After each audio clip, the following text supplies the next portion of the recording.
Opla! Salve a tutti, non so se funziona transizione, vediamo. Mi ha dato errore, mi ha dato un attimo errore OBS. Mi sembra però che funziona tutto, sì. Ok, sì, sì, no, nella intro c'era il rumore del modem a 56k quando partiva appunto la connessione effettiva a 56k. Eh, mm, Mi ha dato un'idea il nostro amico Danilo, che saluto, connesso da Twitch. Twitch lo posso vedere solo dal cellulare, mentre qui sul PC c'ho YouTube e c'ho Facebook. Quindi grazie, benvenuti a tutti. Siamo pronti per una nuova live dedicata al teardown dei PC, dei vecchi PC che ho qui per casa. Allora, qui qui vedete al lato, questo è una videocamera che riprende il monitor, che è questo qui, il monitor questo qui, che è attaccato a, diciamo, a un vecchio computer di cui adesso dobbiamo fare il test, e se non dovesse funzionare, ci sono grossi problemi, non conviene ripararlo, è troppo complicato, allora faremo il teardown e vedremo di smontare e vedremo tutti i pezzi di cui è composto. Sono tutti PC molto vecchi, quindi anche se ci fosse un solo condensatore scoppiato, salve Mirko, benvenuto, anche se ci fosse un solo condensatore non conviene mettersi lì a dissaldare, non conviene, conviene smontare tutto quanto, scheda madre e tutto, e buttare tutto l'ambaradam, salvando il salvabile. Ok, perché io sto facendo diverse scatole con dentro schede video, schede audio, RAM, ovviamente tutta roba vecchia, lettori CD, lettori DVD, masterizzatori CD, masterizzatori DVD. C'ho un sacco di materiale, hard disk, IDE, serialata, un bel po' di materiale che viene fuori da questi oltre 50 PC che dobbiamo appunto testare e smontare, fare il teardown. Allora, stavo dicendo, grazie all'amico Daddo che è collegato tramite Twitch, che quello che c'era nell'introduzione di Reni Retro è effettivamente il rumore di un modem a 56k quando avviava la connessione effettiva a 56k. Noi sappiamo che i modem vengono dai vecchi baud, 1200 baud, 2400 baud, poi si è andati sempre più veloci, i famosissimi erano, quando si sono evoluti qui in Italia, erano i 14.4. Ok, poi da 14.4 si è passato a 16.8, 19.2, 28.8, 28.8, 33.6 e poi dai 33.6 col V42 bis, che è un protocollo particolare, dai 33.6 siamo passati a 56k, che è stato il limite massimo che siamo riusciti a veicolare sul doppino di rame in modalità analogica, quindi tramite dei suoni. Praticamente quei suoni che sentite sono più o meno simili, perché il 64 non correva così tanto a 56k sul dataset, però la tecnologia era la stessa che noi riscontravamo sulle audiocassette contenenti i giochi del Commodore 64, se noi li mettevamo su una piastra audio collegate, mettevamo la cassetta in una piastra audio normale di casa, dell'impianto stereo, e sentivamo più o meno gli stessi suoni. Ovviamente il Commodore 64 registrava con altre frequenze, perché la velocità era molto più bassa di trasferimento dati, la banda era più bassa e quindi i suoni erano molto diversi, però la tecnologia impiegata era la medesima. Allora, detto questo, io vorrei fare un cambio ma qui non mi funzionano più le transizioni, boh. Allora, vediamo un po' così. Poi, una volta passato qua, devo fare tutto a mano. Purtroppo che dovete fare? A me purtroppo devo reinstallarlo OBS, perché... Allora, vediamo un po'. se io questo lo giro così, voi riuscite tranquillamente a vedere dove mi metterò io. Ok, chiudi. E questo è il monitor, perfetto. Allora vediamo broadcasting restream. Ok, qui siamo connessi su Facebook e su YouTube. Ok, allora questo PC io ho già collegato tastiera e mouse collegati. Quello che manca da collegare a questo PC è la corrente. Ho collegato pure il monitor. Allora questo vedo che c'ha sia la scheda di rete, c'ha un'altra scheda, mi vedete, sto qui, c'ha una scheda di rete, c'ha una scheda audio esterna, a quanto vedo sembra una Creative, poi c'ha una scheda USB 2 e una scheda video che c'ha l'uscita anche S-Video. Allora andiamo a collegare e andiamo a vedere se dà segni di video oppure no. Allora, una cosa che volevo dirvi è che i PC che avete visto nell'episodio 1 e 2 erano effettivamente tutti e due miei, mentre questo insieme a tanti altri sono PC che mi sono stati o regalati o dati da rottamare quando avevo tanti anni fa il negozio di computer e io l'ho messi da parte per portarli a rottamare. Moltissimi già li ho rottamati, come sapete, ma tanti, però questi sono rimasti nel box quando c'avevo la pizzeria, che ho chiuso il negozio di computer. Scusate, non riesco a farmi riprendere. Allora, tra l'altro qua poi si vede male questo, ok? Allora, questi invece sono dei PC che mi sono stati lasciati da rottamare. Allora, andiamo ad accendere. Due lucette si sono accese, Allora, per farmi vedere, forse è meglio che mi metto qua. Rumoraccio di ventole proprio terribile, però si è acceso anche il DVD. Questo anche ha il masterizzatore CD. Qua qualcosa è comparso, non so se riuscite a vedere. Harvard Mediation Clock 200 MHz, eccolo qua. Allora, questo addirittura c'ha l'Avar BIOS, dai, si vede qualcosa, forse qualcosa, se riuscissi a ingrandire un po' di più. Comunque qua mi chiede la velocità del processore, ok? Allora, se la metto manuale 1100 o 1466, io adesso non so, metto 1100 perché così non overclocko nel caso la CPU. Allora, chip configuration by SPD va bene così, la GP 4 pere perché ho visto che c'è una scheda AGP. Vediamo io configuration, serial port, addirittura c'è l'UART 2 COM, ok, onboard parallel automatico, AC97 modem, AC97 audio, addirittura. Però C97 modem, qua non ce l'ha il modem, no, non c'è modem e tra l'altro non c'è neanche l'audio, quello che vedo. Comunque c'è una scheda audio aggiuntiva, ma non è on board, a meno che non siano chiusi.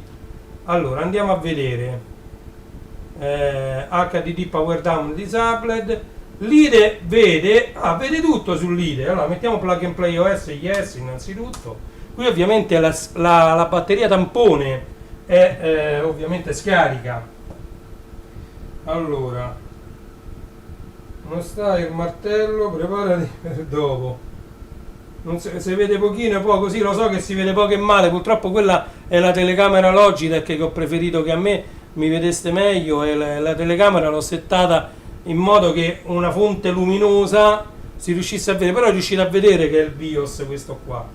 Allora, ha rilevato un hard disk, un ST che sta per Seagate 320014A, dovrebbe essere un 3 GB e 2, ma non lo so, Andiamo a fare save change exit e andiamo a vedere che il sistema operativo ci ha installato qui sopra, ok?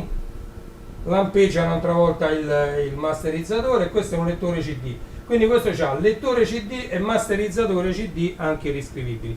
32 MB di RAM sull'Nvidia, quindi 266 MHz il clock della RAM e c'ha 256 MB di RAM. Ha rilevato correttamente l'hard disk. F1 tu continua. Ha fallito il floppy, vabbè, il floppy è attaccato male. F1 tu continua.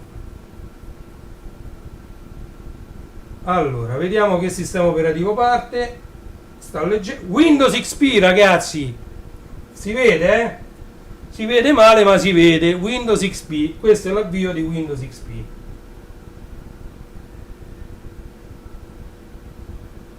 Ovviamente ho attaccato alle porte PS2 perché questa tastiera è date ora sbagliate, questa era normale che ce lo dicesse.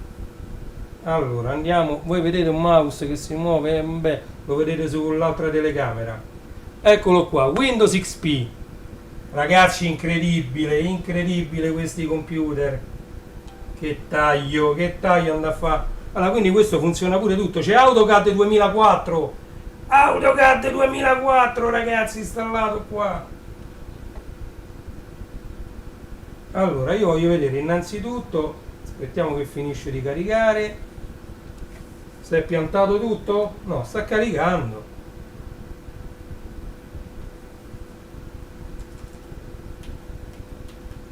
Mi si è piantato solo il mouse? No, il mouse funziona. Lo voglio soltanto muovere. Allora mi serve un foglio di carta. Io avevo qui un foglio di carta adibito solo per il mouse. Vabbè, ragazzi, mega console, me lo utilizzo come tappetino. Allora, no, mega console riflette troppo da sto lato, vediamo un po', ecco, così già funziona meglio. Allora andiamo a vedere gli hard disk da quanto sono. C'è un disco rigido da 20 giga, attenzione, non è male, Document and settings, allora vediamo un po', Luciano, allora documenti, e Andrea Doria.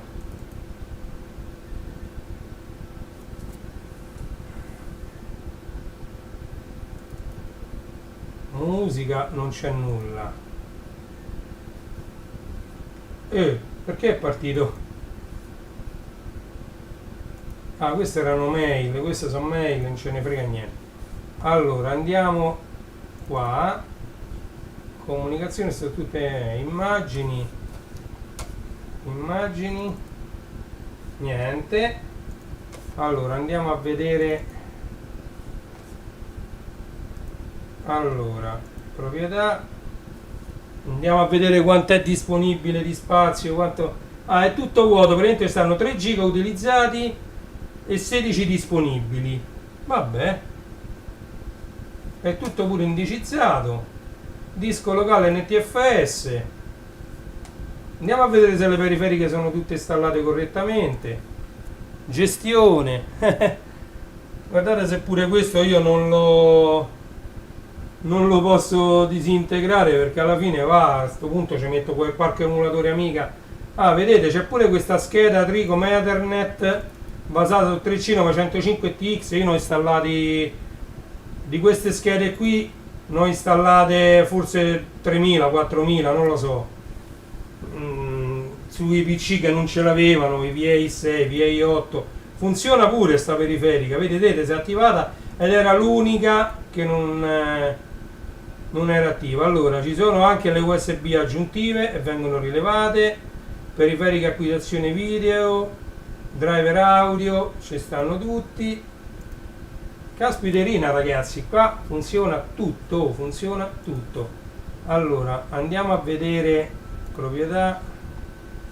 Allora, computer AMD Athlon 1 GHz e 100, perché l'ho settato io, 256 MB di RAM. Bisognerebbe vedere che tipo di RAM monta, perché nel caso questo si può espandere e portare almeno a 512 per poterci far girare un emulatore, qualcosa del genere. Ok? Ovviamente c'è il Service Pack 2, è Windows XP versione 2002, ragazzi, quindi la prima versione di Windows XP, ovviamente con i Service Pack installati. Vedete, unità disco floppy, unità C, non vede l'altro masterizzatore, infatti non è attaccato, quindi io farei, in ogni caso andrei a smontare, quindi farei una shutdown, così andiamo a vedere effettivamente. Allora, i cacciaviti sono qui, mi ero preparato di cacciaviti, eccoli qua, tutti i cacciaviti a taglio, a croce, che corti, lunghi, eccetera. Andiamo a svitare lo sportello, questo qui. Allora, così ci rendiamo conto. Eccoci qua, sto qui, sto qui, questa vidina la mettiamo qua, sportello rimosso, ecco lo sportello, lo poggiamo temporaneamente qui e vediamo che cosa ci racconta questo PC. Allora io direi di metterlo coricato. Allora dentro è molto molto molto pulito. Stacchiamo la corrente. Allora c'ha una ventola Thermaltake. Thermaltake si riconosce dal logo che c'ha una T grande e una T piccola. Ok, il logo Thermaltake. Ammazza, questo è pulitissimo. Poi i condensatori, purtroppo 1, 2 e 3 sono arrivati. E 4, porco giura. 4 condensatori sono arrivati, la scheda video funziona bene, tra l'altro è AGP, a me serviva una scheda video AGP per un PC che abbiamo visto nell'episodio 1 che aveva la scheda video solamente arrivata, quindi allora l'hard disk è di tipo IDE, ma ce n'è pure un altro qua di hard disk che non è attaccato. Allora sapete che facciamo noi? Proviamo ad attaccare quest'altro hard disk, vediamo che succede. Perché qui c'è un altro hard disk che era staccato. Allora, perfetto, secondo hard disk attaccato. Ci sarebbe pure quest'altro CD-ROM. Io voglio provare ad attaccare tutto, vediamo che succede. Allora, questo è l'altro CD-ROM. Attacchiamo tutto. Qui l'avranno staccati, non lo so per quale motivo. Allora, tutto IDE qua, ci sono 2 hard disk IDE, lettore e masterizzatore IDE, questo lo mettiamo qui. Sto attaccando i Molex per il power, solo che i cavi non ci arrivano facilmente e quindi ecco, ce l'abbiamo fatti arrivare, via. Allora, così abbiamo attaccato tutto. Gli slot per le RAM, c'erano 2 slot liberi, quindi questo c'ha una RAM sola da 2,56. Riattacchiamo il power. Mazza, funziona con 3 condensatori rotti questo, Allora, andiamo a vedere che ci dice adesso però, Ci dice che non si accende più, te lo dico io. No, si è acceso, oh.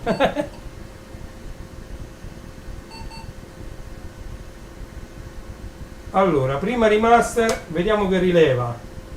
Automatico 21 giga, poi slave automatico non rileva niente,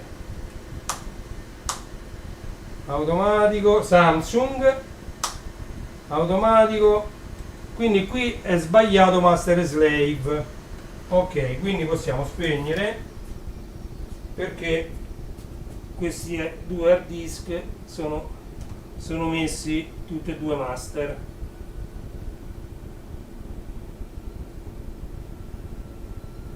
Sì, sono messi tutti e 2 master, quindi è un casino. Vabbè, lasciamo stare allora questo hard disk e poi mi vedrò che c'è dentro, perché volevo vedere che c'era dentro. Allora, che cosa ci insegna questo? Allora, intanto ristacco questo hard disk qua, ok, stacchiamolo. Sì, pare facile qua con tutti sti cavi. Ok, riaccendiamo. Allora, che cosa ci insegna questo? Se noi mettevamo 2 hard disk tutte e 2 master o tutte e 2 slave c'era un problema nel BIOS che non riconosceva l'hard disk e quindi venivano tutte scritte strane nel tipo di hard disk, il che impediva poi il funzionamento corretto dell'hard disk stesso, perché andava a leggere su tutte e 2 contemporaneamente, si creavano dei problemi. Ok, allora io volevo vedere questo, dentro non c'è nessun CD, neanche qui. È strano che riesce a funzionare, vi farei vedere, però adesso non lo smontiamo a questo punto. Ci sono 4 condensatori, 1, 2, 3, 4, tutti e 4 esplosi, però sono condensatori di filtro, quindi se la corrente arriva stabile su, diciamo, sull'alimentatore, l'alimentatore riesce a correggere, date ora sbagliati. Tra l'altro pure molto veloce, ragazzi, già caricato Windows XP, quindi amici, è pure molto veloce in avvio questo PC. Tra l'altro c'era Norton Antivirus qua. Quanti ricordi ragazzi? Vedete, mi ha rilevato il Samsung CD-ROM Drive. Ok, però a me mi servirebbe, dopo mi devo trovare un foglio di carta bianco per utilizzarlo come tappetino del mouse. Allora, vediamo adesso se funziona. Se funziona, sì, mi vede sia l'unità CD che l'unità CD masterizzatore. Ok, a questo punto invece un'ultima prova la vorrei fare. Un'ultima prova, chiudiamo, spegni computer, spegni. Allora, le RAM dovrebbero essere le stesse che l'altro giorno ho levato da quell'altro computer. Eccole qua, forse, non lo so, vediamo un po'. Sì. E ci mettiamo queste qui da 512 e arriviamo a metterci 1 giga e 2 di RAM su Windows XP. Vediamo che succede, via. Attendiamo che si spegne.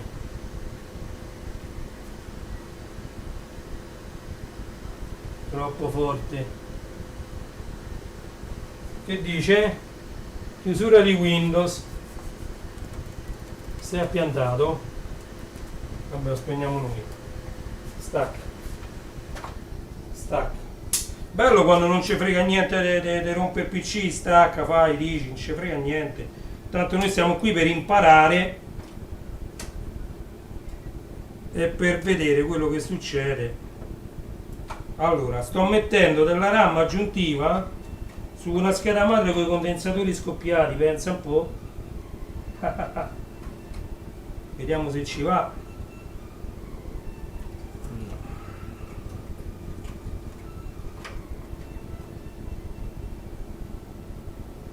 Allora, pure è la sua, Facciamo prima così.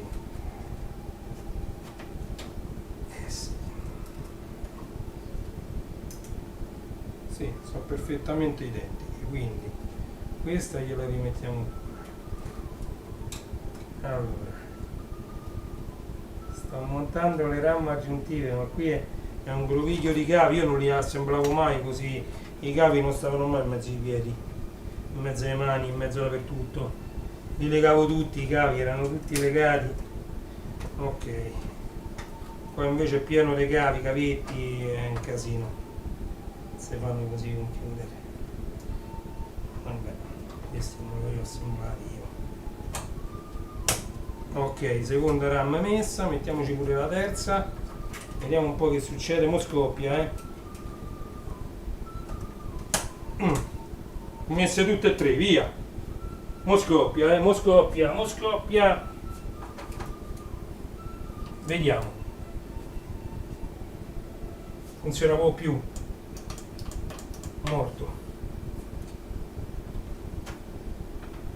Morto completamente, che non si accende proprio più. Niente. E che è successo?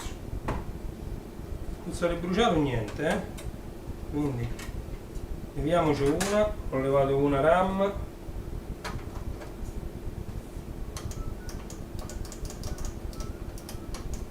Sembra come se non gli arrivasse più la corrente, ma la corrente arriva poi. Proviamo a levare quest'altra.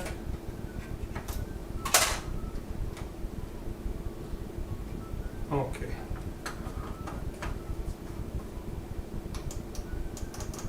Non accende più. Morto così. Non accende più. Vabbè. Niente. Vabbè, c'ha tutti i condensatori rotti, quindi possiamo fare tranquillamente allora a questo punto il teardown. Vediamo se è staccato qualcosa qua. No, lì c'è. Il monitor è acceso, quindi la corrente qui ci arriva tranquillamente.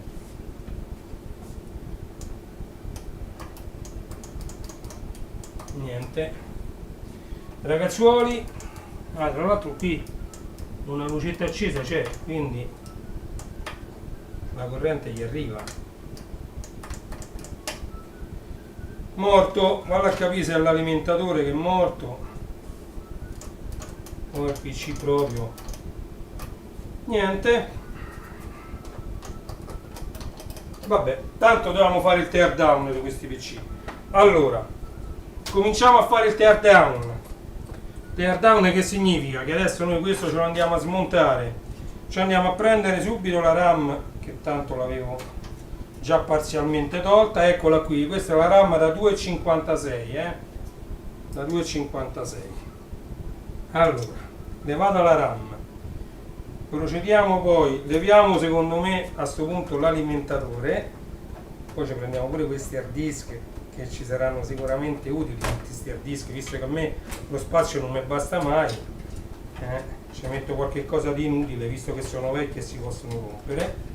Questo è il floppy, i floppy me li chiedono da tutte le parti perché adesso arriva tanto Amiga, si possono modificare tramite una scheda i floppy del PC e farli diventare floppy Amiga. Allora, come vedete qui è tutto IDE, piattine IDE come se piovessero. Poi faccio un altro contenitore, già ce n'ho 2 contenitori al box pieni di piattine IDE. Poi, ecco, tra l'altro vi volevo far vedere la differenza. Queste, no, non sono tutte uguali. Allora, vediamo se la videocamera riesce a mettere a fuoco. Allora, questi sono 2 cavetti IDE, sono molto diversi. Questo è un 80 poli e questo è un 40 poli. Che differenza c'è tra questi due? Allora, questo è un cavetto ultra DMA e questo è un cavetto DMA normale. Praticamente che si erano inventati? Mettendo un cavetto sì e un cavetto no la massa, su questo qui più denso, si vede che sono molti più cavetti più sottili. Tra uno e l'altro, vedete? Guardate qua invece, questi sono, vedete, tutte a righe, queste sono righe più distanti perché sono 40 poli. E questo invece sono 80 poli, vedete? Le righe sono molto ravvicinate, eppure qua sul connettore sono sempre 20 e 20, 40 poli, tranne quello tagliato ovviamente. Quello tagliato insieme a questa sporgenza è la guida per non sbagliare a inserirlo al contrario. Ok? Allora, tutti e due gli spinotti praticamente qui sono uguali, solo che su questa piattina IDE c'è un cavetto che porta i dati e un cavetto che porta, diciamo, chiamiamola la massa, diciamo un cavetto neutro, e quindi così sono riusciti ad aumentare la velocità. Ovviamente questo è un cavetto che ha 40 poli e più lento, questo è il cavetto ultra denso a 80 poli e più veloce, uno è ultra DMA e l'altro è DMA, diciamo, detto così in parole povere, ok? Quindi vedete quante cose si imparano anche smontando un PC. Quindi abbiamo levato i cavetti, smontiamo l'alimentatore, via l'alimentatore che è tutto staccato qua. Oddio, tutto proprio no, devo staccare sta ventola che poi ce la prendiamo. Ok, adesso è tutto staccato, adesso è completamente tutto staccato. Quindi cacciavite del cavolo e ci andiamo a smontare l'alimentatore. È un 300 watt da battaglia questo, se funziona può essere utile perché tutti questi alimentatori del PC uscivano tutti quanti a 12 volts e a 12 volts andavano la maggior parte delle cose che avevano un alimentatore da 220 a 12 volts. Quindi, visto che questi alimentatori sui 12 volts rilasciavano parecchia potenza, questo sui più 12 10 ampere c'aveva, quindi molto molto buono, anche se solo 300 watt, però diciamo i 300 watt, quando uno parla di 300 watt di un alimentatore del PC è l'insieme di tutti i voltaggi, perché un alimentatore del PC esce a più 5, meno 5, più 3,3 e meno 12 pure. Questo infatti sul meno 12 c'ha 0,8 ampere, sul più 5 c'ha 1 ampere, no 30 ampere, poi c'è il 3,3 volts 14 ampere, ok? Però ovviamente erano diversi i voltaggi, erano diversi gli ampere rispetto alle volte che venivano erogati. Allora, adesso abbiamo smontato l'alimentatore, andiamo per ordine e smontiamo questa che è la scheda video, ok? Ci andiamo a togliere la scheda video, ripeto che è pulitissimo dentro questo PC, allora stiamoci attenti a questa scheda video che ci potrà essere utile. Trattasi di una AGP, eccola qui la scheda video, tutti i condensatori perfetti, quindi questa si può mettere dentro quell'altro PC. Allora questa è la scheda video, vedete che c'ha sia la VGA che è questa azzurra e questa è l'S video che normalmente non si trova sulle schede video. GeForce 2 MX 200 con 32 MB di RAM, non lo metterà mai a fuoco. Quest'altra no, sta inquadrando qui il monitor, quindi figuriamoci. Comunque è una GeForce 2 MX 200 V32, quindi con 32 MB di RAM, molto buona. Andiamo a vedere la scheda audio. Allora, già ieri abbiamo incontrato questo cavetto. Allora vi faccio vedere questo cavetto. Che cos'è questo cavetto? Questo cavetto è un cavetto che serve per collegare l'uscita analogica di un masterizzatore o di un lettore CD alla scheda audio o alla scheda madre se la scheda audio è integrata nella scheda madre. Ok, quindi c'è tra l'altro, vedete, un doppio spinotto perché sulle schede madri ci poteva stare uno o l'altro, invece quest'altra parte va direttamente dietro al masterizzatore o al lettore. Ok?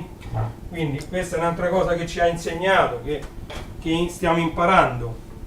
Allora, andiamo a levare la scheda audio come abbiamo detto. Peccato per quei condensatori lì, mannaggia, se no questo funzionava. Vabbè, tanto me ne devo buttare.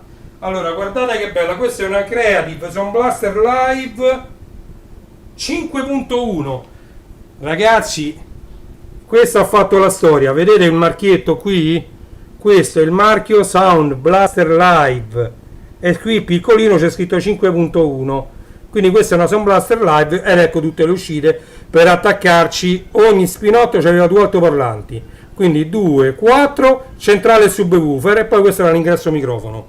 Ok, quindi questo usciva praticamente il centrale e il subwoofer, poi c'era destra e sinistro frontale, destra e sinistro posteriore e poi c'era l'entrata del microfono e line in ovviamente. Questa è un'ottima scheda, tra l'altro condensatori perfetti, è in stato perfetto. Tra l'altro guardate, vedete, parlavamo prima dei cavetti, qui già loro avevano previsto che uno poteva avere due CD, vedete, aux in e CD in, so praticamente la stessa cosa, comandate separatamente, ma ci andava questo cavetto che abbiamo visto prima, andava inserito qui dentro, vedete, andava inserito qui dentro questo cavetto ed era l'uscita analogica dei CD del PC.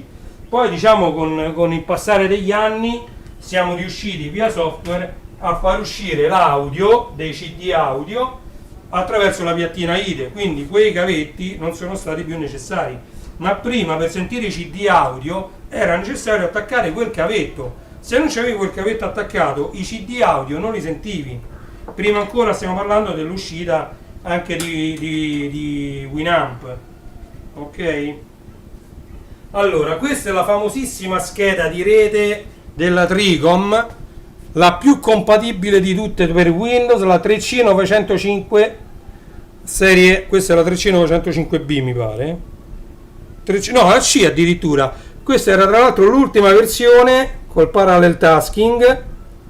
Vedete qui questo slot, questo zoccolo vuoto? Qui dentro c'è andava il BIOS, perché queste schede di rete, queste, supportavano il boot via rete. Che cos'è il boot via rete? Come vedete da Renatino c'è sempre da imparare.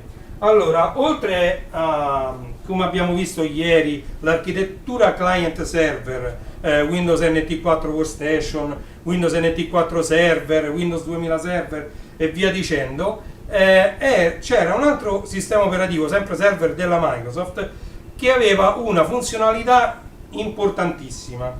Allora, se gli apparati di rete supportavano, diciamo, il Wake on LAN e il boot on LAN, quindi WOL, Wake on LAN, praticamente un PC spento si poteva accendere via rete, Wake on LAN, e una volta acceso poteva fare il boot senza hard disk presente all'interno del PC via rete, quindi rilevava un disco remoto, quindi un disco che poteva essere un disco condiviso di un server, e andava a caricare il sistema operativo che era condiviso, diciamo, da quel server. Ed era una comodità nel caso uno voleva fare tanti PC senza hard disk, quindi andava anche a memorizzare i dati su dei dischi di rete una volta tirato sul sistema operativo. Quindi tutto il sistema operativo, tutti i programmi, tutto quanto stavano tutti quanti su un server, e questi PC potevano fare da client senza hard disk, quindi non avendo il sistema operativo installato localmente. Ovviamente questa cosa richiedeva delle risorse di rete incredibili e non venne più applicata, e venne scelta l'architettura client server, cioè l'architettura basata su un sistema operativo che era client, sia esso Windows 95-98 più 98 che 95, però pure il 95 lo faceva, o anche Windows 2000. Windows 2000 Professional si poteva tranquillamente creare client di un dominio, e se non c'avevi la password dell'utente di dominio non entravi. C'era l'amministratore locale, però ovviamente le password di amministratore locale del PC le sapevano in pochissimi. Quindi che cosa veniva fatto? Quando uno faceva il logon c'era la copia locale diciamo, dell'utenza, però la verifica della password, diciamo, tutte le sicurezze venivano richieste via rete ad un server centrale. Ok? Questo è per quanto riguarda, diciamo, questa scheda di rete. Vedete quante cose si imparano? Allora, quella non la posso smontare. Smontiamo quest'altro apparecchietto che non riesco. Questa sarà una seriale. Ah no, queste sono le USB. Vedete, perché questa scheda madre supportava altre USB oltre alle due che già c'aveva un board. Queste sono sempre USB 1.0, Tra l'altro questo è dell'Asus. La scheda madre quindi è Asus, sì, è un Asus A7V266. 266 è riferito al bus, ovviamente. Vedete? Queste sono due USB posteriori aggiuntive. Ciao Danilo! Allora, questo è il connettore per andare a connettere queste USB aggiuntive sulla scheda madre, in modo da avere altre USB dietro per una stampante, uno scanner, quello che vi pare. Ok? Quindi se uno aveva tastiera e mouse USB, e quindi on board lì c'erano due USB e le avevi finite, ci mettevi questa schedina aggiuntiva, questa schedina, e ce ne avevi altre due, sempre connesse alla scheda madre. Quindi questa non va connessa a uno slot PCI, non ti ruba uno slot PCI, è solo, diciamo, un riportare le porte da un connettore interno poi fuori al PC. Allora, andiamo avanti. Allora, vediamo. Questi sono i connettori AL che io mi vado sempre a conservare. 1 e 2. Smontiamo tutto, così poi questo case pure lo andiamo a buttare. Sì, i case pure purtroppo hanno fatto la storia pure loro, però non è che mi posso tenere tutto,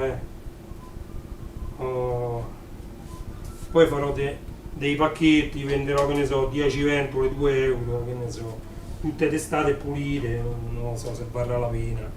Vediamo un po', vedo quanto costano ste ventole, perché io a pulirle ci metto un attimo. E magari tutte pulite e nuove, 12 volts, possono avere un minimo di valore. Allora, oppure me le posso utilizzare anche io. Vedete, è completamente pulita pure. Questa è la ventola del case, La ventola del case, tutta bella pulita, appoggiamo lì.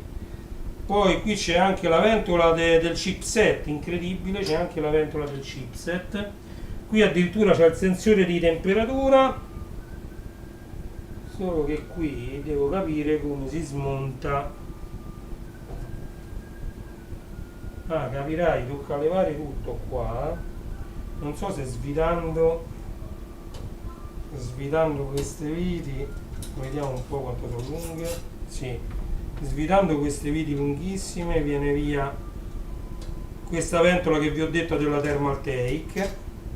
Guardate queste viti lunghissime, non so se si riesce a vedere, sono lunghe lunghe perché devono attraversare e arrivare fino al raffreddatore. Tanto ve la faccio vedere, manca una vite sola.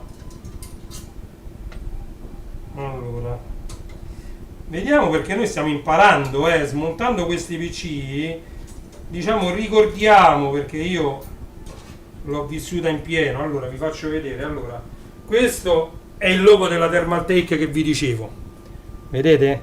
Thermaltake, marca leader per quanto riguarda le ventole, e questa è la vite lunghissima che attraversa tutta la lunghezza della ventolina, tutta la larghezza, diciamo, e poi si va a attaccare sul raffreddatore della CPU. Ok, adesso intanto leviamo questo. Grande Thermaltake, ventola appoggiamo là. Quella ventola aveva anche il sensore di temperatura, adesso ve lo faccio vedere. Allora, guardate, particolarità di questa ventola è questo cosino verde che vedete? Questo è un sensore di temperatura, quindi man mano che saliva la temperatura del raffreddatore la ventola girava più veloce, man mano che scendeva la temperatura la ventola rallentava. Questo per un motivo di silenziosità, perché le ventole più girano lente e più è silenzioso il computer. Adesso vorrei riuscire a togliere questo raffreddatore dalla CPU senza danneggiare la CPU, perché io di processori AMD non ce n'ho tanti, visto che io preferivo gli Intel.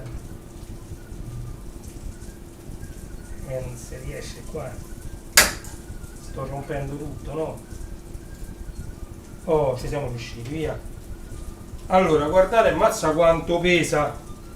Allora, questo è l'anima di raffreddatore che c'era, vedete, anche questo tutto bello pulito, perché vedete attraverso le feritoie. Quando sono sporchi queste feritoie sono tutte tappate, invece vedete si vede attraverso, e quindi questo è il raffreddatore. Come voi sapete, quello che io ho sempre detto, gli AMD come processori sono sempre stati più veloci degli Intel, però scaldavano anche di più. Andiamo a vedere il processore, va. Allora, e erano più soggetti a blocchi gli AMD rispetto agli Intel, che erano più stabili. Ok, ecco qua l'AMD, vedete, processore di una volta, i piedini, vedete, se sono tutti piedini, centinaia di piedini qua ci stanno, e questo è il processore AMD. Metto un po' più lontano così mette più a fuoco. Allora, questo è del 10, quindi ottobre 2001, boh, non si capisce bene. Allora, quindi questo è l'altro processore che lo mettiamo. Ammazza il Pentium 4 quanto era più piccolo, piccolo il Pentium 4. Allora, poi questo dovrebbe essere abbastanza semplice, andare a togliere questo, perché basta tirare su, staffare.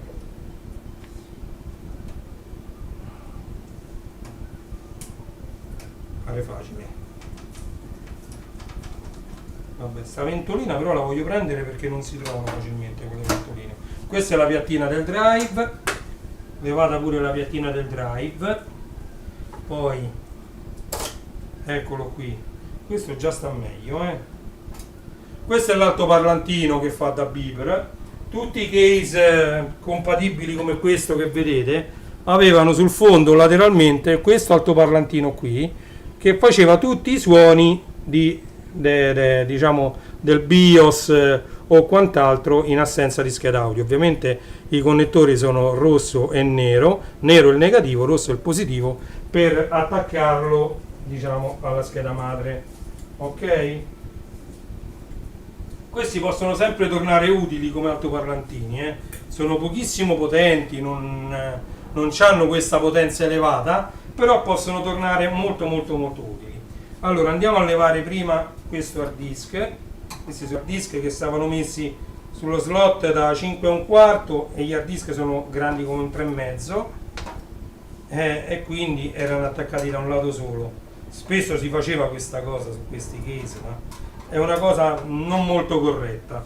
Allora, questo è un hard disk, sembra da 20 giga, sì, 20, no, 40 giga, no, però è l'EBA, questo è un 20 giga, ST 3214, sì, questo è un 20 giga, questo è un hard disk da 20 giga, vediamo quest'altro, sempre unito da una parte sola, ok, andiamo a svidare questo,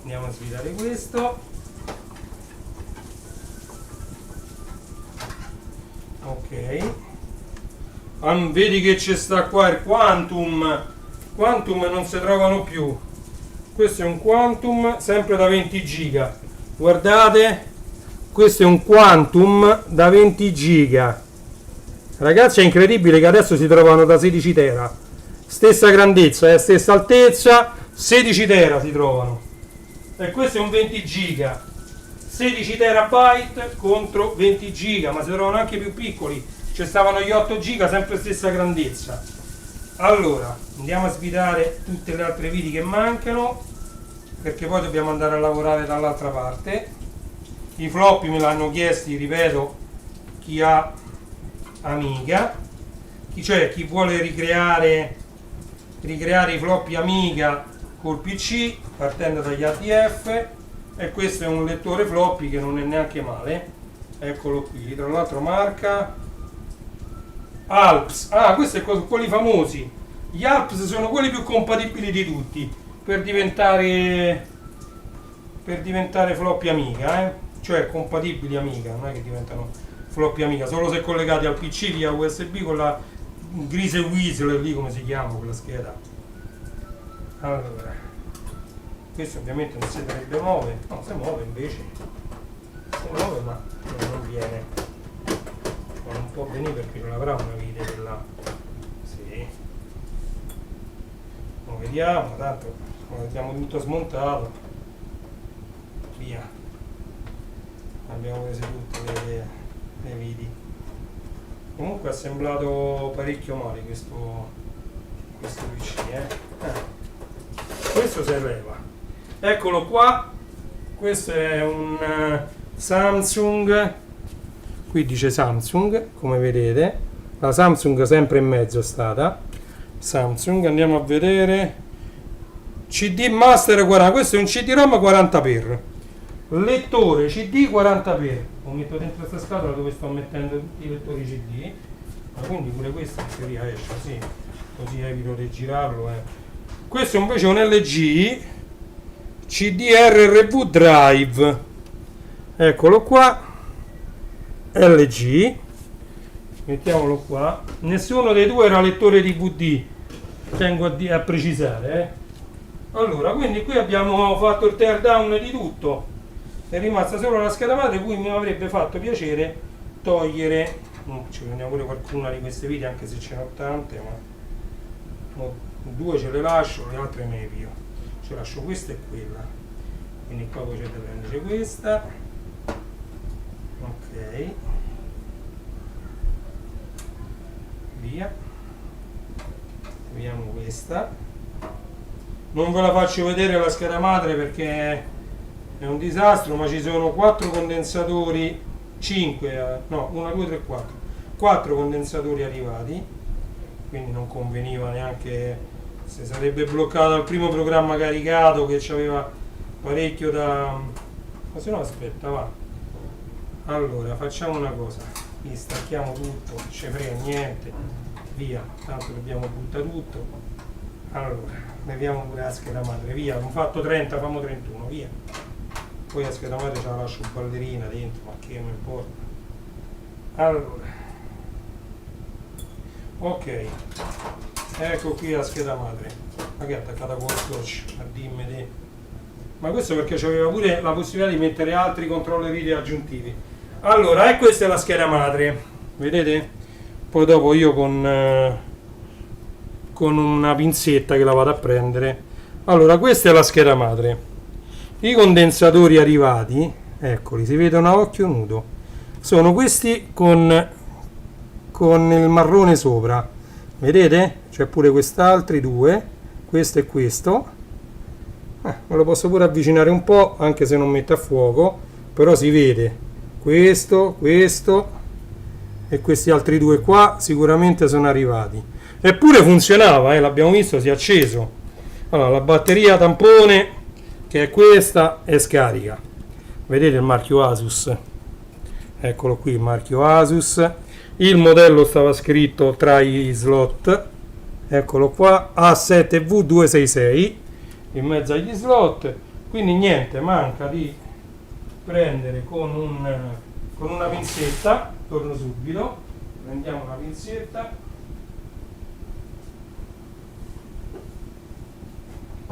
ci andiamo a staccare quest'altra ventolina, questa ventolina che è piccolina e può tornare molto utile. Allora mi prendo qualche secondo per riuscire a staccarla. Allora andiamo a vedere. Sì, questo va preso, questo e tirato su molto semplicemente.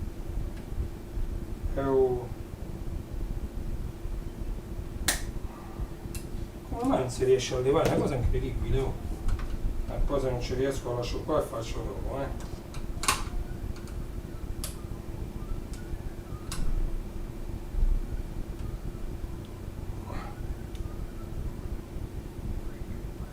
Ragazzi, non lo capisco mica io.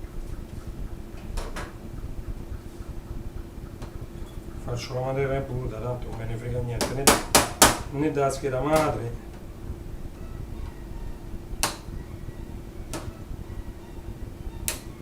Niente, si riesce a levare, si riesce a capire perché. Queste sono quelle là che vanno a pressione e non si riescono a prendere. Niente. Ho rotto uno e l'altro uno. Tanto questa, quelli erano soltanto i supporti. Ecco, la ventola sta benissimo con i suoi due ganci, non si è neanche danneggiata la letta. Vedete i suoi due ganci, 1 e 2, per fermarla, 2 ce n'erano, gira perfettamente, quindi non si è neanche storto l'alberino. Va bene così. Teardown PC1 fatto.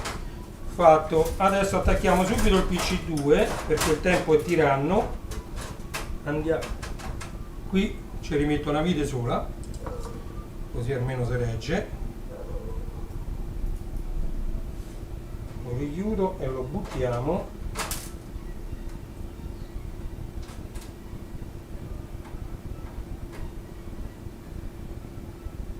Ok, vite messa, via. Questo lo portiamo che va buttato. Ora ci mettiamo pure lo sportello e questo lo mettiamo da buttare.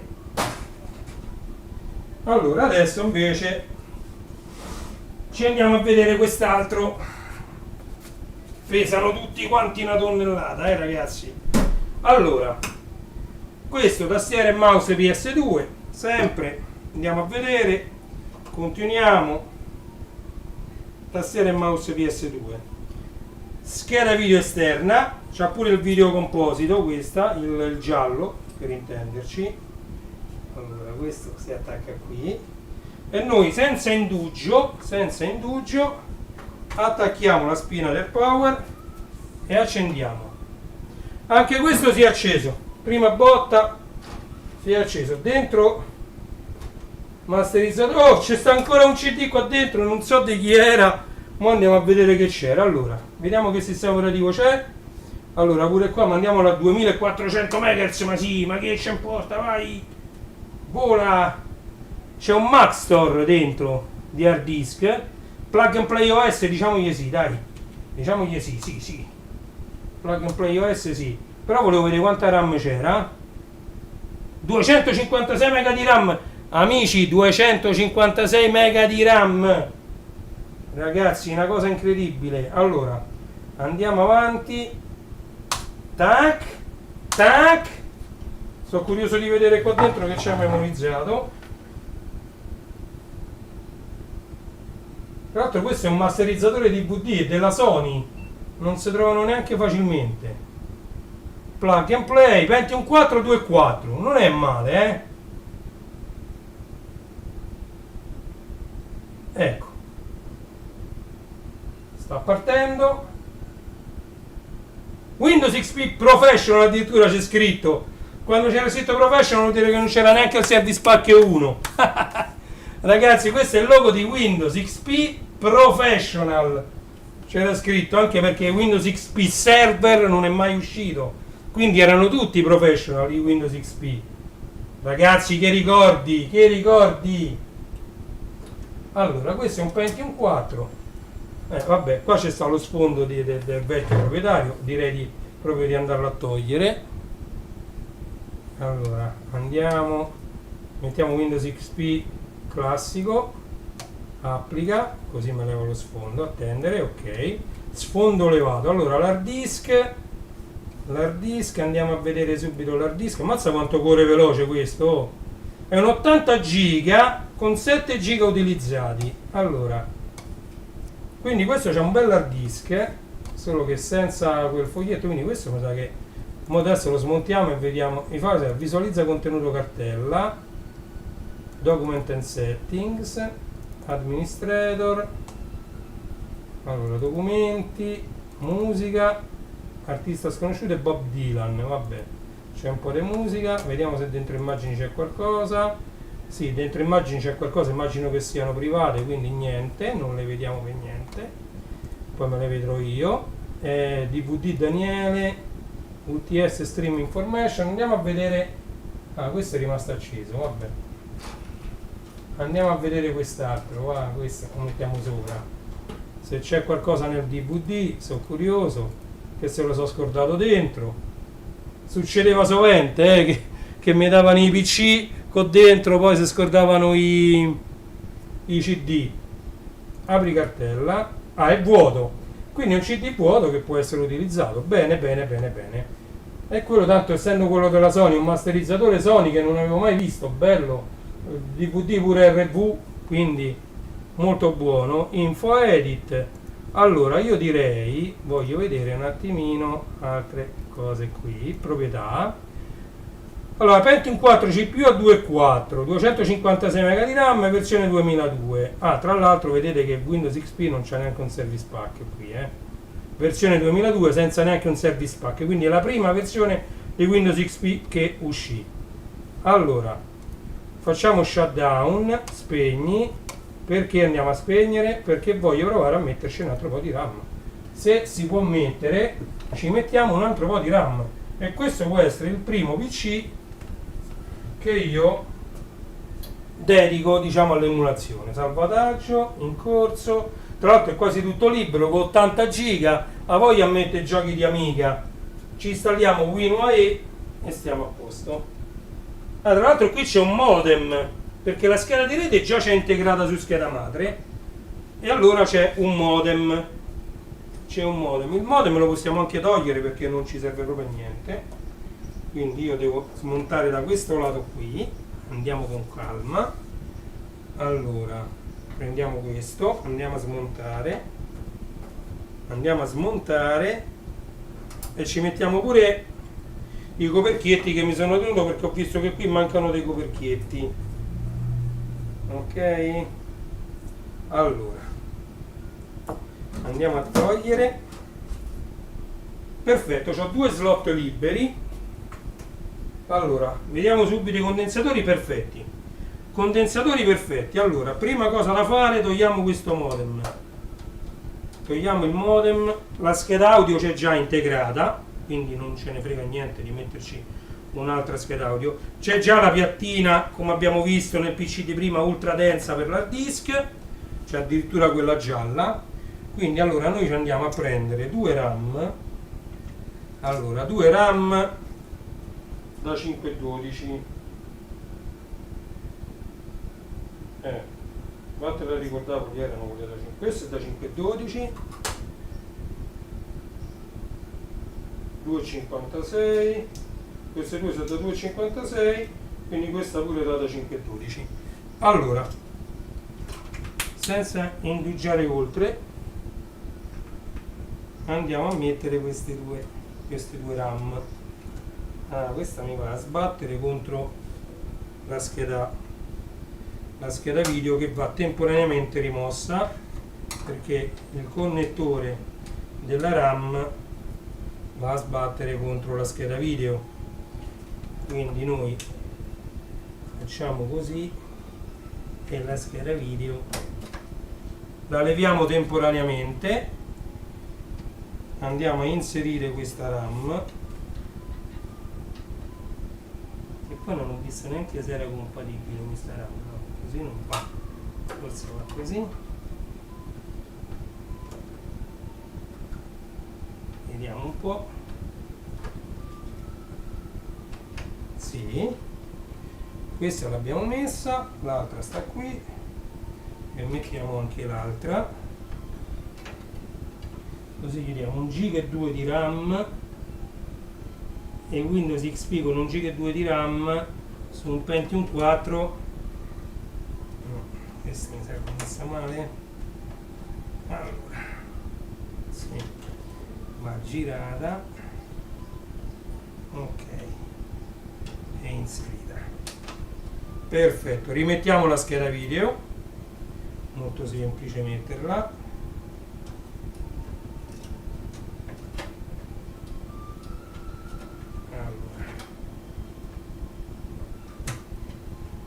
ok, c'è il blocco e ci andiamo a rimettere anche la sua vite, che non era questa, ok, pure questa c'ha la ventola del case aggiuntiva, no, non era questa, era quella che c'avevo prima,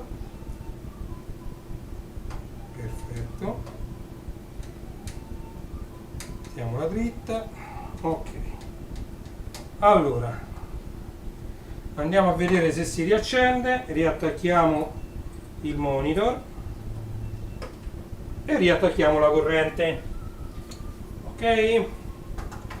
Ora, se sono compatibili, sì, diciamo che si riaccende, perfetto.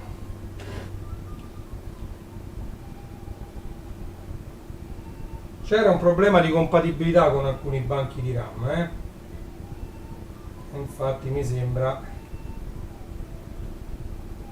che non ne vuole sapere di partire la scheda madre. Ok, allora speriamo che sia il secondo che ho messo che non è compatibile, se no mi tocca rilevare pure la scheda video.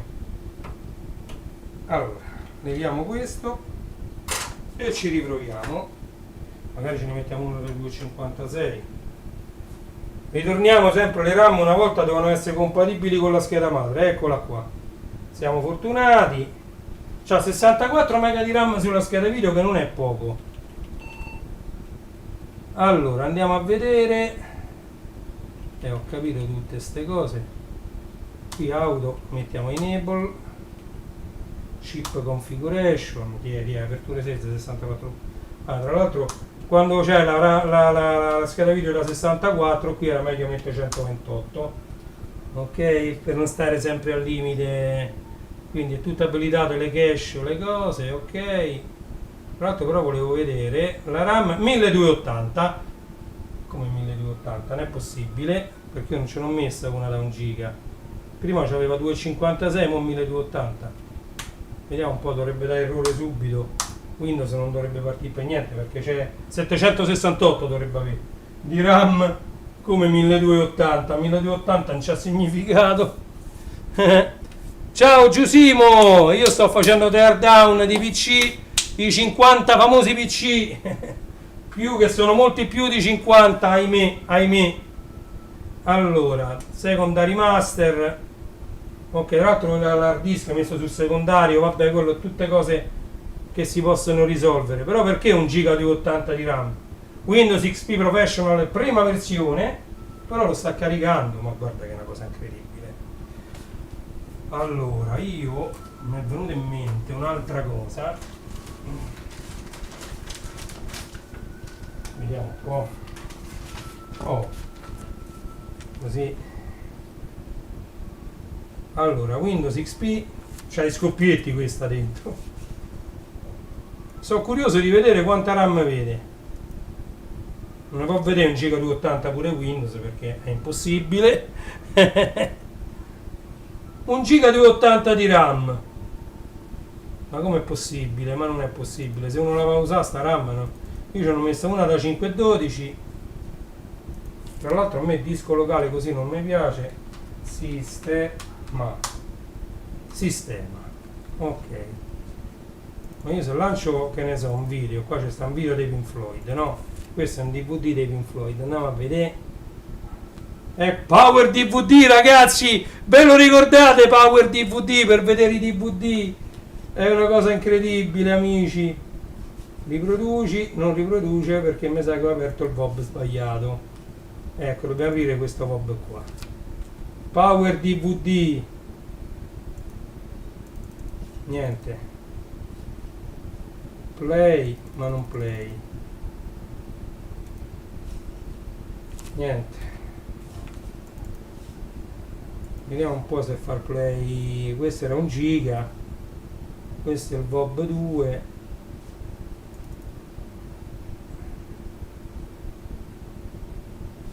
Niente, non va in play. Riproduci, ma Power DVD XP. Niente, chissà perché non riproduce. Vediamo un po' se posso aprirlo con qualche altra applicazione. Power DVD Media Player, vediamo un po'.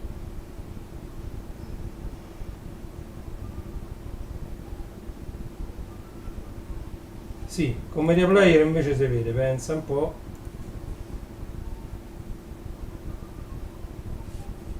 Pensa te, oh. Ah, però non mi fanno davanti. Si vede pure abbastanza male, non devo dire la verità, si vede pure abbastanza uno schifo. Vabbè, questo è Media Player. Vediamo un po' questo qua, apri con Media Player. Ci mette un po' di tempo e poi parte. Ah, quello era proprio così allora il video, perché questo si vede bene.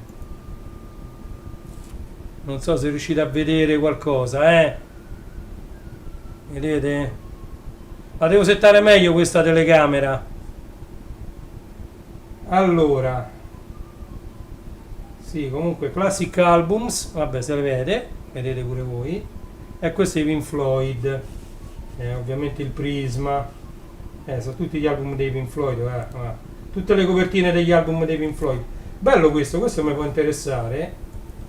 Fa un po' vedere, io ho sempre la solita pennetta, 70 volte senza far danni, 70 volte me la vede su una USB, già me lo copio, questo saranno 4 giga, 5 giga. Allora, attaccata la pennetta, Windows XP dovrebbe vedere subito, periferica di archiviazione di massa USB. Allora, Pink Floyd, vediamo quanta roba è. 3 giga e 52, vabbè, si può fare. Faccio proprio taglia, tanto qua non mi serve. Disco removibile F, incolla. Vediamo quanto ci mette a copiare 3 giga, via. Qui dice 26 minuti, poi è passato a 17, passato a 13, passato a 12. Quindi io dico che in 6-7 minuti è passato già a 11, 10, 9, secondo me 6 minuti ci mette. 9 minuti, 10. Allora, nel frattempo parliamo un po' di Windows XP, ok?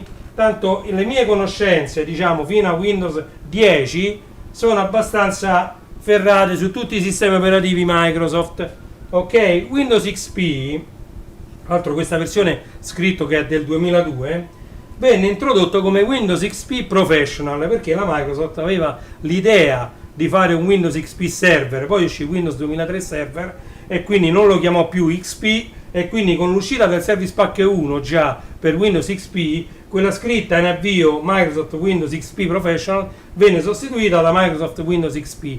Punto, basta, non c'era più diciamo, la scritta professional, proprio la dicitura professional, venne eliminata con l'introduzione del Service Pack 1 per Windows XP, che poi ne ebbe altri di Service Pack.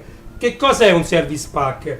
Allora, noi sappiamo, siamo abituati da Microsoft, anche la Apple, fanno aggiornamenti continui, anche i televisori smart, i telefonini, fanno una continuazione aggiornamenti. Questi aggiornamenti sono migliorie che vengono fatte al sistema operativo, che è il sistema che gestisce tutto l'hardware, nel caso del telefonino, il touch, l'altoparlante, le fotocamere, diciamo tutto l'hardware, la batteria, tutto il microfono, tutto l'hardware viene gestito dal sistema operativo, ok?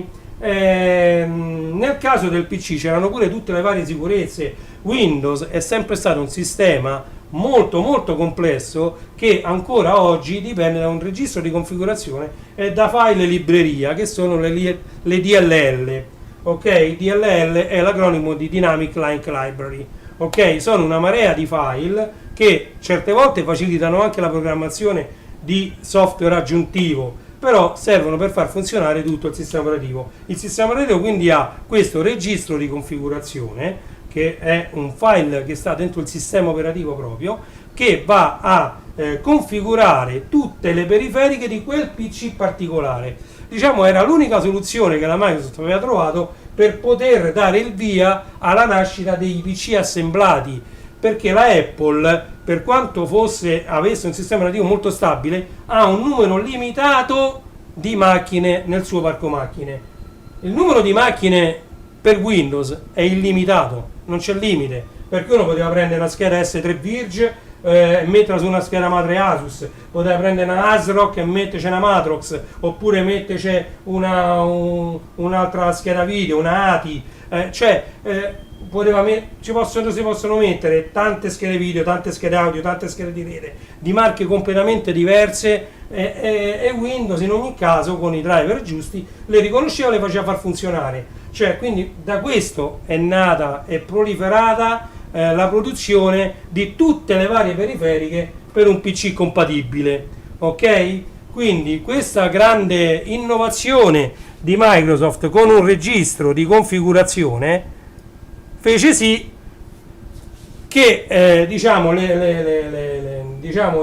varie periferiche venissero riconosciute e tramite dei drive andavano a scrivere dei dati dentro il registro di configurazione, come gli interrupt, gli intervalli di memoria. Diciamo, ci sono tutta una serie di informazioni nel registro di configurazione per far funzionare quella periferica. Ovviamente senza il driver adatto per il sistema operativo adatto, quella periferica non c'era verso di farla funzionare, mentre su Apple adesso, soprattutto ultimamente con le periferiche USB, qualsiasi cosa tu attacchi all'USB sull'Apple immediatamente funziona, perché nel peggiore dei casi Apple dispone di alcuni driver universali per far funzionare un determinato tipo di periferica. Magari non funzionerà in modalità ottimale, ma funziona. Mentre su Windows abbiamo bisogno di quei driver per quella periferica, altrimenti quella periferica non esistono driver compatibili per una periferica, ok? Però con i suoi driver Windows riesce a far funzionare molto bene qualsiasi periferica, e quindi abbiamo visto che le combinazioni possibili per un PC assemblato che ha come sistema operativo Windows sono pressappoco illimitate. Poi c'è anche un altro sistema operativo che funziona molto bene con i PC assemblati, che è Linux. Linux è nato da una costola di Unix. Unix è un sistema operativo che ancora oggi è dedicato ai server, ha una stabilità, un kernel invidiabile sotto tutti i punti di vista. Da una costola di Unix nacque Linux, molto più user friendly, molto più facile, e anche Linux riesce a far funzionare le periferiche su i PC compatibili, quindi i PC assemblati. Anche se spesso e volentieri con molta più difficoltà rispetto a Microsoft, perché Microsoft adesso con il Windows Update è riuscita a raggiungere una stabilità e una ricerca delle periferiche in rete che Linux ancora fatica ad avere, perché anche gli stessi produttori dell'hardware ovviamente fanno uscire una scheda già con i driver per Windows, ma i driver per Linux magari ci vuole un po' più di tempo per trovarli. Molto spesso sono anche gli utilizzatori stesso di Linux che fanno uscire un driver di una periferica, magari modificando uno di una periferica precedente e rendendola compatibile poi quella successiva, in attesa poi che proprio la casa madre rilasciasse i driver per quella versione di Linux, se sia Ubuntu, Fedora, ce ne stanno tanti di Linux attualmente in circolazione. Io quando avevo Morena Computer ero distributore di tutte le principali distro di Linux. Io avevo il server in locale perché avevo l'IP fisso pubblico, avevo i dischi in RAID che ce l'ho di là e avevo tutte le distro liberamente scaricabili sia via FTP che via HTTP. Ovviamente stiamo parlando, io nel 2014 ho chiuso, erano tutti aggiornati al 2013, diciamo a dicembre 2013, perché io le aggiornavo una continuazione, anche all'epoca ne uscivano praticamente una continuazione di distro Linux, anche Mint per esempio. Allora qui bisognava fare rimuovi periferica, diversamente da Windows 7 che ok, rimuovi periferica USB, è possibile rimuovere l'hardware, ok. Quindi mi sono copiato, diciamo, questo DVD dei Pink Floyd che magari è molto bello, poi ve lo vedrò, e adesso che volevamo fare? Voglio vedere perché mi vede 1,5 giga di RAM, che 1,5 giga di RAM non è. Allora, spegni computer, spegni. Ok, 1 giga 280 di RAM. Molto strano. Adesso andiamo a togliere. Tanto lo vedo io da lì, io sto qua, Opla. Qui è successo qualcosa. L'amico Gianluca Bocci ha pubblicato un video, andatelo a vedere. Gianluca Bocci, Meze Audio Link, come dirigere il suono. Vabbè, allora qui intanto si è spento, andiamo a togliere la corrente e voglio vedere, magari la RAM che c'aveva lui era da 1 giga e la vedeva male, andiamo a vedere. Allora,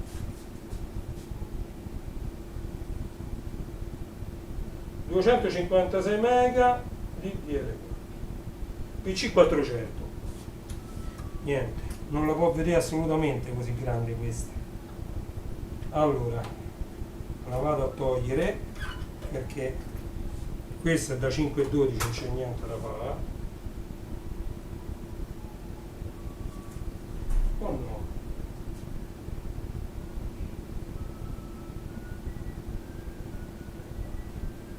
ma questa mi sa che è 1 giga, per la miseria.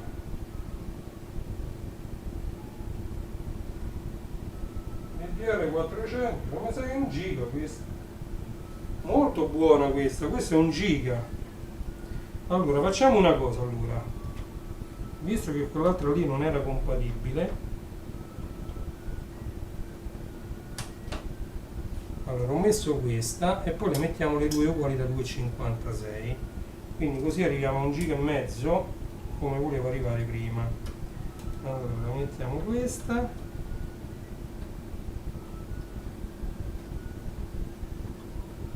qui ovviamente essendo 3 RAM non è importante la 1, la 3, la 5 per andare con il dual channel, perché il dual channel proprio non c'è. Allora vediamo, così dovrebbe essere 1,5 giga di RAM e siamo tutti contenti. Andiamo a vedere.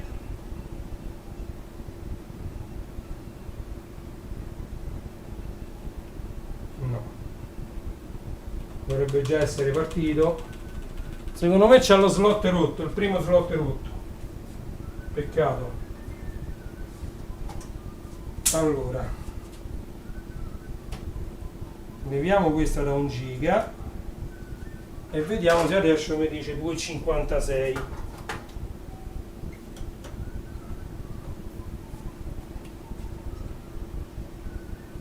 Sì, questo c'ha il primo slot rotto.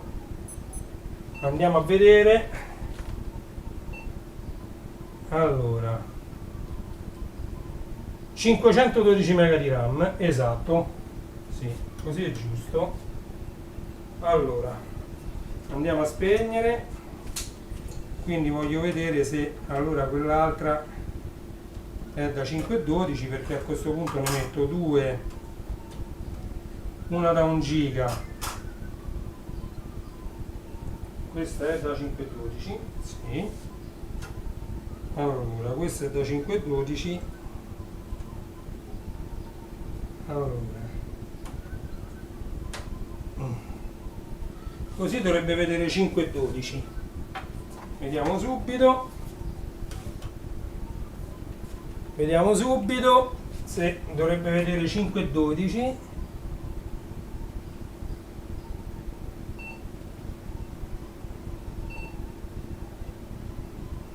Allora ESC 5,12, perfetto. E adesso ci mettiamo quella da 1 giga. Allora, e così arriviamo a 1 giga e mezzo, che secondo me è ottimale per questo PC. E stiamo a posto. Ok, e adesso dovremmo essere arrivati a 1 giga e mezzo, e questo le teniamo da parte, tutte 400 MHz, e le teniamo da parte. Allora 1 giga 5,36, perfetto. Allora, plug and play OS gli diciamo sì, perfetto. Reset configuration data, così la prossima volta fa tutto. Virus detection disable, tanto questo non è che serviva a niente. Ok, quick boot,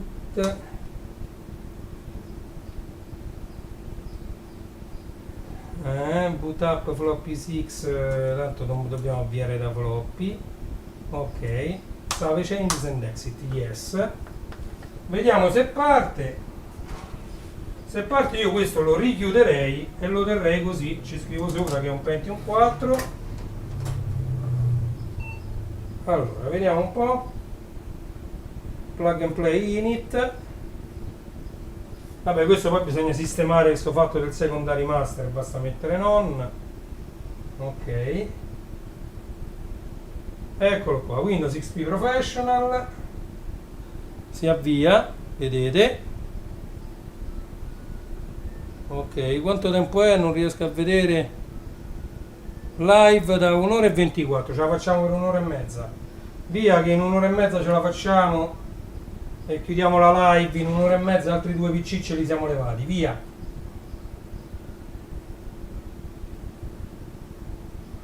Allora, qui ha fatto tutto, ma è uno spettacolo. Andiamo a vedere il sistema operativo che vede. Computer Intel Pentium 4 240, 1 giga e mezzo di RAM. Ma sì, ma questo va benissimo per sistema.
Prova.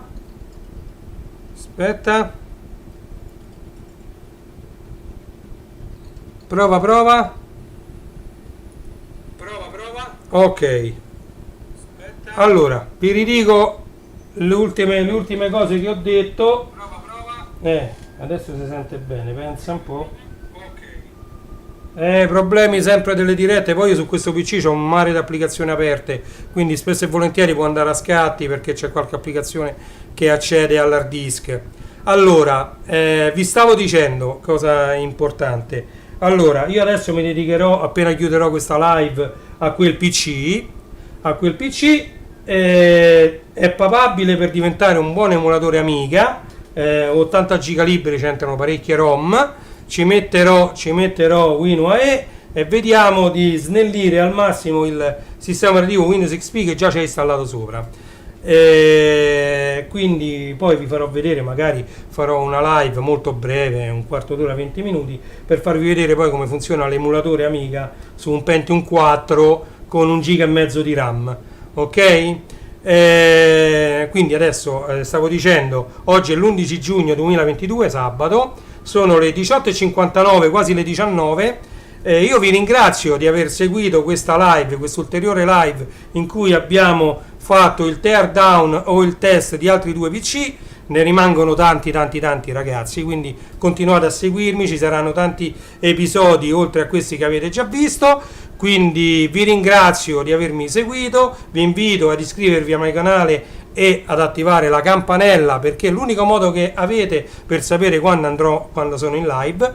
E un'altra cosa, andate a visitare i siti che passano sopra, che passano sopra scritti, in particolar modo è classe74.it, starwarsstore.it, poi c'è renijstore.it dove c'è tanto materiale di musica, e il mondo del vinile.it, molto facile da ricordare, dove trovate tutti i vinili in vendita su Amazon. Ok? Detto questo, io vi saluto, vi ringrazio di essere stati con me per questa oretta e mezza, 1 ora 30 minuti e 4 secondi. Vi lascio con la sigla e ci vediamo prossimamente sempre su questi canali. Ok? Mi raccomando, iscrivetevi, attivate la campanella. Se lo ritenete opportuno, mettete un like al video, che mi fa, diciamo, in base ai like YouTube lo propone più o meno un video. Ok? Grazie mille a tutti, buona serata a tutti, buon sabato sera, grazie di essere stati qui con me.